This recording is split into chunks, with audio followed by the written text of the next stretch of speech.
ઉપરથી એક નાની અમથી આટલી ચાવીથી ખુલી જાય ત્યારે તાળે જવાબ આપ્યો કે હથોડી તું ભલે લોઢો લ્યો, ચાવી પણ લોઢો છે, પણ તું ઉપર ઉપરથી ઘા મારે છે અને આ જે ચાવી રહી ને એ મારા હૃદયની અંદર જઈને ધીમે ધીમે ખટકો કરે છે. એટલે જો આપણે પણ ગુરુ પાસેથી કઈ ભેદ જાણવો હોય, ગુરુના દ્વાર ખોલાવવા હોય તો એમના અંતરની અંદર વસે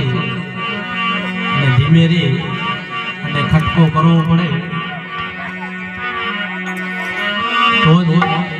ગુરુના દ્વાર ખુલે. આપણાને મને તમને કંઈ જાણવા મળે